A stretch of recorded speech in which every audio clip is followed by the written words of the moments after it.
It was a time when young Americans were called to serve their country on faraway battlefields, taking many of them away from home for the first time. 50 years ago, the railroads spanned the country, moving millions of GIs to the greatest event of the 20th century, World War II.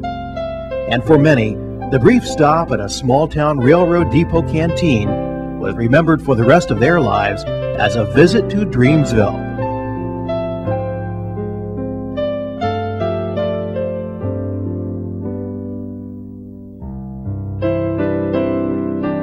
The rail yards and depot at Dennison provided a brief water stop for the trains rushing troops in and out of the war. The operation of the canteen has its roots back in the First World War, when it operated on a much smaller scale. Early in 1942, Mrs. Lucille Nussdorfer watched from the platform as several troop trains stopped briefly at the Dennison depot. The loneliness and hunger she saw in the soldiers' faces prompted her to action. With the help of several friends, Lucille revived the idea of a soldier's canteen to boost morale. And the rest, as they say, is history. Well, the true story is it started in my Uncle Elias Robinson's shoe shop. He went as an apprenticeship there in the shop, originally across the alley from the filling station. And anyway, he started, then when he built his big shop, he built a big harness and shoe repair and shoe shining stand shop across on it went clear to Center Street and clear back to the alley. So he moved over there, and then my Aunt Phyllis Robinson Bender was the Justice of the Peace. So she went in there and was in there for a number of years till they did away with the JPs. But we would take food over and give it to soldier trains when they pulled in up in the upper end of Center Street. So that, I got the idea, and everybody just went along with it. And before we knew it, we moved into Phil's office, and she had so much business and all. And finally she says, I can't have this all going on in here. I have to conduct a business. So I went over to my uncle, and he was a great one for pulling the chestnuts out of the fire for you.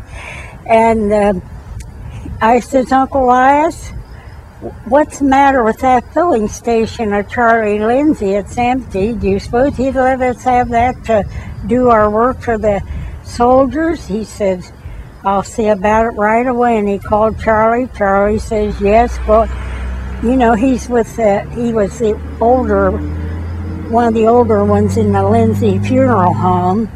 And he said, no, they can have it. They can have it right away. So we went over and cleaned it up and started in business then.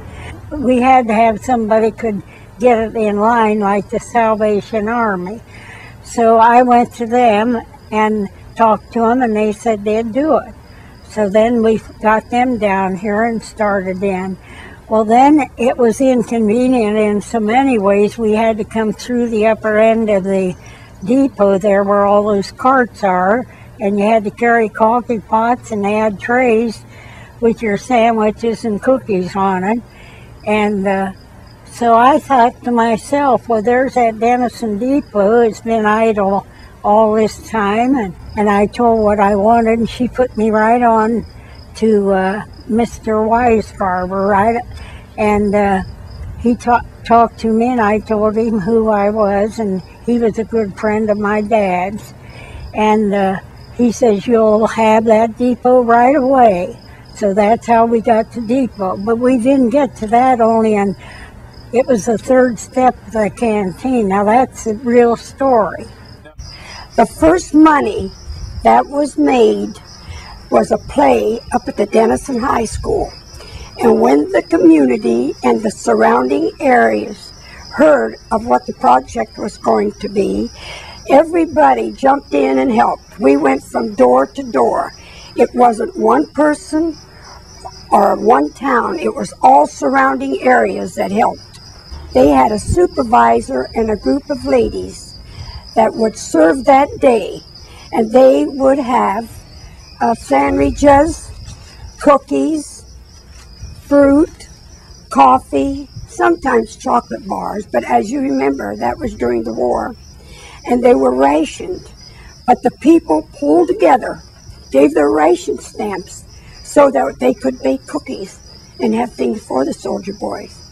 They were all nice things, but I look back, that's been the most rewarding. I had peace of mind that I got that off the ground and we had it here.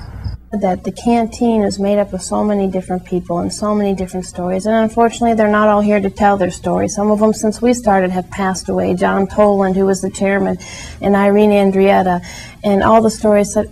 Florence O'Donnell has a beautiful story of a train ride going through on Christmas Eve, and the soldiers couldn't get off, and all the women going out to stand on the platform with the snow coming down, and the soldiers were singing Silent Night as they went by.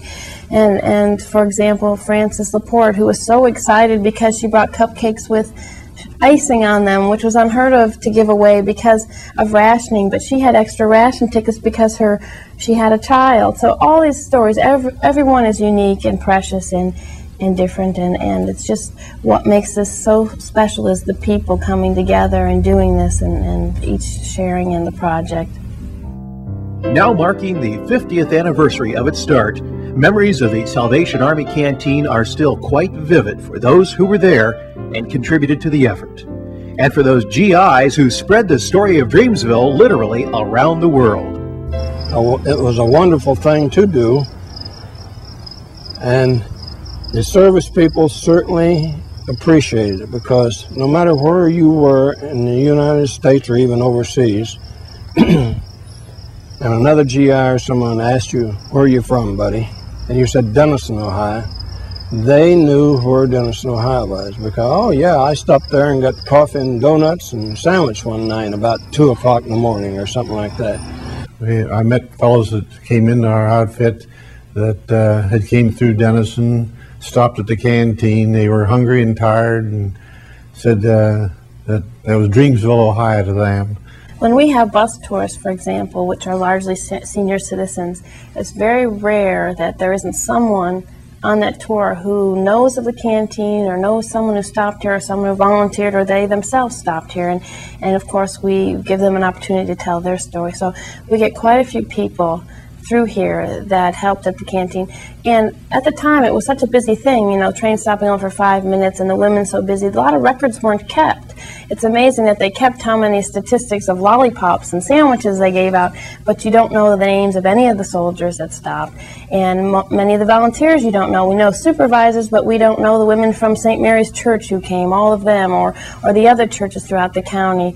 So as they come through now, we try to collect these names so that we can keep that documented for history that they were part of the canteen here.